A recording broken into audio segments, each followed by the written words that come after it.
Third, আপনাদের কাছ থেকে আরেক ধরনের অবজেকশন আছে, সেটা হচ্ছে যে আপনারা প্রায়ই বলতে থাকেন মিউচুয়াল ফান্ড সেই মিউচুয়াল ফান্ড থেকে আমি বেশি রিটার্ন পাবো, তো কেন আমি লাইফ ইন্স্যুরেন্সের মতো ইনভেস্টমেন্টে আমি যাব, যেখানে আমি মিউচুয়াল ফান্ড থেকে বেশি টাকা পেতে পারি, আমি লাইফ ইন্স্যুরেন্সে কেন যাব? দেখুন ডাক্তার কি বলে, একটা আপেল যদি আপনি প্রত্যেক দিন খান তাহলে ডাক্তারের কাছে কিন্তু আসতে হবে না, একটা আপেলের মধ্যে সেই গুণ থাকে, একটা আপেলের মধ্যে সেই গুণ থাকে, তাহলে আপনাকে ডাক্তারের কাছে আসতে হবে না, বা ভবিষ্যতে ক্যান্সার হওয়ার চান্সেস 99% থাকে না, একটা আপেলের মধ্যে সেই গুণ থাকে। তার জন্য বলা হচ্ছে যদি একটা আপেল প্রত্যেক দিন আপনি খান তাহলে আপনাকে ডাক্তারের কাছে যেতে হবে না, বা ক্যান্সার হওয়ার চান্সেস, যেটা আজকের দিনে একটা বেশি ভয় আমাদের, সেই জিনিসটা কমে যায়। এবং সেখানে আমি চিন্তা করলাম একটা আপেল যদি আমাকে ডাক্তারের কাছ থেকে দূরে রাখে, তাহলে আমি কি করি, সকালবেলায় শুরু করলাম ব্রেকফাস্ট দিয়ে আপেল, আফটারনুনে যখন লাঞ্চ করছি তখন আপেল, বিকেলবেলায় ইভিনিংয়ে স্ন্যাক্সের সাথে আপেল, ডিনারেও আপেল, তা বেশি হয়ে গেল না? আমি 4 টাইম আপেল খেতে শুরু করলাম। একটা সময় গিয়ে ডাক্তারও বলবে ওভারডোজ হয়ে গেছে, আপনার যতটা দরকার ছিল তার থেকে বেশি চলে এসছে।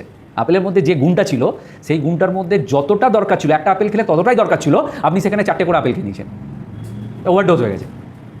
এই ওভারডোজের জন্য হয়তো আপনার অন্য ধরনের একটা রোগ হয়ে যেতে পারে। তো কোনো জিনিসের ওভারডোজ ভালো না, আপনার যতটা পরিমাণ ঠিক ততটা পরিমাণই নিন। দেখুন একটা কমপ্লিট ম্যান কাকে বলে, একটা সম্পূর্ণ মানুষ, যার মাথা আছে, ব্রেন আছে, দুটো চোখ আছে, নাক আছে, দুটো কান আছে, হাত আছে, পা আছে, তাকে আমরা বলি একটা কমপ্লিট ম্যান। কিন্তু তার যদি একটা হাত না থাকে তাকে কিন্তু আমরা কমপ্লিট ম্যান বলতে পারি না, তার যদি একটা পা না থাকে তাকে আমরা একটা কমপ্লিট ম্যান বলতে পারি না।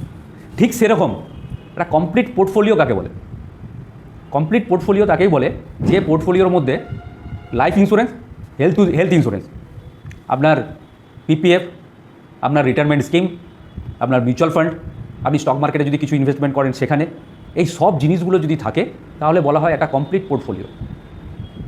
কারণ হয়তো আপনি লাইফ ইন্স্যুরেন্স বাদে সব কিছুতে ইনভেস্টমেন্ট করেছেন, কালকের দিনে আপনি নেই, বাকি জিনিসগুলো কন্টিনিউ কী করে হবে? আপনার পিপিএফটা কে চালাবে? আপনি মেয়ের জন্য একটা এসআইপি করেছিলেন যেটা মেয়ের বিয়ের সময় কাজে লাগবে, ওই এসআইপিটা কে কন্টিনিউ করবে? কালকের দিনে আপনি যদি হেলথ ইন্স্যুরেন্স না করে থাকেন, কারণ হেলথ ইন্স্যুরেন্স আপনার পছন্দ নেই, কালকের দিনে হঠাৎ করে যদি কোনো সমস্যা হয়, হসপিটালাইজেশন হয় বাড়ির কারো বা আপনার নিজের, আপনার টাকার সোর্সটা কোথায়? হতে পারে তখন মিউচুয়াল ফান্ড থেকে আপনাকে ব্রেক করতে হতে পারে, হতে পারে স্টক মার্কেটে যে টাকা ইনভেস্টমেন্ট করেছেন সেখান থেকে হয়তো কিছু টাকা আপনার পার্সিয়ালি আপনাকে উঠাতে হতে পারে। তাহলে যে টার্গেটে চলছিলেন, মিউচুয়াল ফান্ডটা ব্রেক করতে হলো, তো যে টার্গেটে চলছিলেন স্টক মার্কেট থেকে তো আপনাকে টাকাটা উঠাতে হলো, সেই টার্গেটটা তো আপনি ফুলফিল করতে পারলেন না। তার জন্য বলা হচ্ছে কমপ্লিট পোর্টফোলিও বা একজন কমপ্লিট ম্যান। কমপ্লিট পোর্টফোলিও করতে হলে আপনাকে ইন্স্যুরেন্স অবশ্যই দরকার, হেলথ ইন্স্যুরেন্স এবং adequate life insurance main earning পার্সনে থাকতেই হবে। এই জায়গাটাকে আপনি কোনো মতেই ইগনোর করতে পারবেন না। মিউচুয়াল ফান্ড সেই হে, আপনি সমস্ত টাকা লাইফ ইন্স্যুরেন্সে রেখেছেন, পোস্ট অফিসে রেখেছেন, মিউচুয়াল ফান্ড করেননি, এটাও ভুল। কারণ মিউচুয়াল ফান্ড যে টাকা আপনাকে রিটার্ন দেবে সেই রিটার্ন হয়তো আপনি এখানে পাবেন না। মিউচুয়াল ফান্ডে ইনভেস্টমেন্ট করাটা জরুরি, কিন্তু আমরা বলি না সেফটি ফার্স্ট।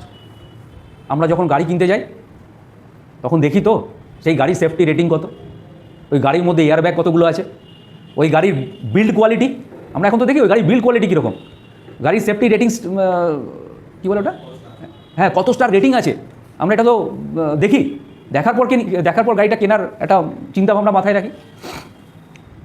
ঠিক সেরকম আপনার লাইফেও আগে সেফটির উপর আপনি ফোকাস দিন, আগে সেফটি ফার্স্ট, সেকেন্ড আপনার বাকি ইনভেস্টমেন্টগুলো হবে। তো মিউচুয়াল ফান্ড থাকবে, আগে লাইফ ইন্স্যুরেন্স।